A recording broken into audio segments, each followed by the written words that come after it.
एक छोटे से गांव में एक गरीब किसान रहता था। उसका नाम रामू था।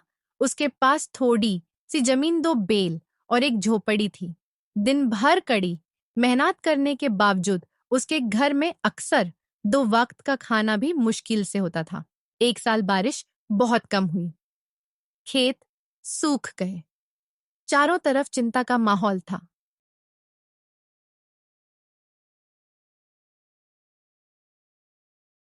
अरे सीता, आज फसल का हाल और भी बुरा हो गया।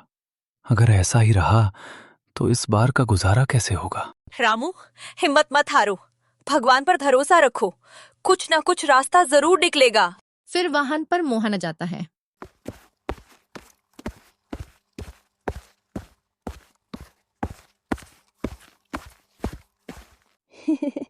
बाबा, मैं भी खेत में मदद करूंगा। आप बस बताओ क्या करना है। अरे पगले, तू अभी छोटा है, तेरी पढ़ाई ही तेरी मदद है। अगली सुबह रामू मजबूरी में गांव के जमींदार ठाकुर साहब के पास गया।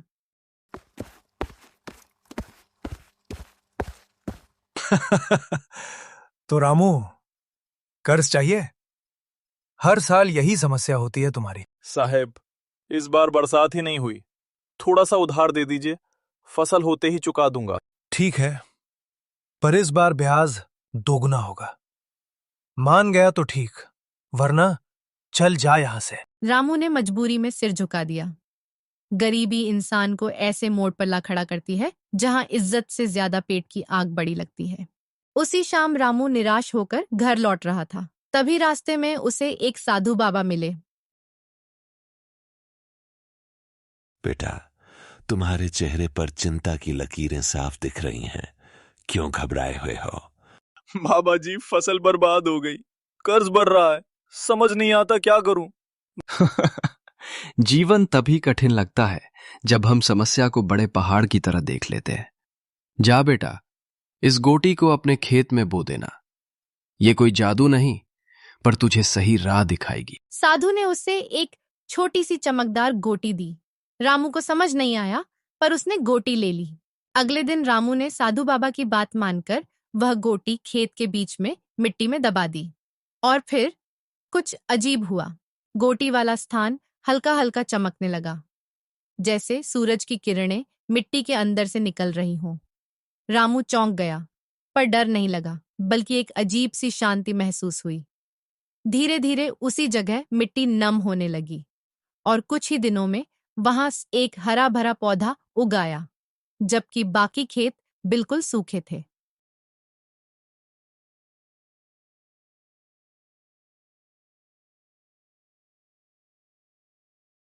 अरे रामू, तेरे खेत में ये हरा पौधा कैसे उगाया? जब बाकी खेत सूखे हैं तो ये कैसे हरा भरा है? भगवान का खेल है बहन, शायद मेहनत और विश्वास पर दया हो गई। हफ्तों बीत गए, वह पौधा पेड़ बन गया और उस पर फल उगने लगे। ऐसे फल जो देखने में साधारण थे, मगर तोड़ते ही उनमें से मीठा पानी निकलता था। बाबा, ये तो जादुई पेड़ जैसा है। रामू, ये तो वरदान है, इससे तो पूरा गांव पानी पी सकता है। जब यह बात ठाकुर साहब को पता चली तो उनका चेहरा गुस्से से भर गया। एक गरीब किसान के खेत में ऐसा पेड़? यह पेड़ मेरा होगा, अभी देखता हूं। वह अपने आदमियों को लेकर रामू के खेत पहुंच गया।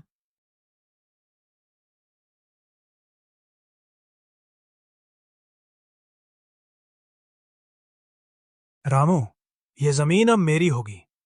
कर्ज चुकाया नहीं तो पेड़ मैं ले जाऊंगा।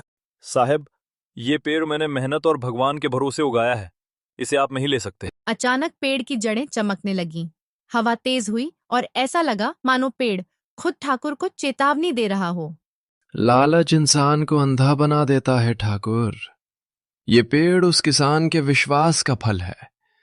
जिसे जबरदस्ती पाने की कोशिश करोगे तो सिर्फ नुकसान होगा। ठाकुर डर गया और पीछे हट गया। उस पेड़ के मीठे पानी से गांव में नई जान आ गई। फसलें उगने लगीं, पानी की समस्या खत्म हो गई। रामू गरीब से खुशहाल किसान बन गया, लेकिन उसने कभी घमंड नहीं किया। साधु बाबा, आपने मेरी जिंदगी बदल दी। मैंने नहीं बेटा, ये सब तेरे विश्वास और नेक दिल का फल है। यह कहकर साधु बाबा हवा में खो गए। कहानी का सबक यही है, जिसके दिल में मेहनत, विश्वास और ईमानदारी हो, किस्मत खुद उसके घर दस्तक देती है। तो दोस्तों, अगर आप लोगों को मेरी वीडियो पसंद ही हो तो लाइक करें और सब्सक्राइब करें।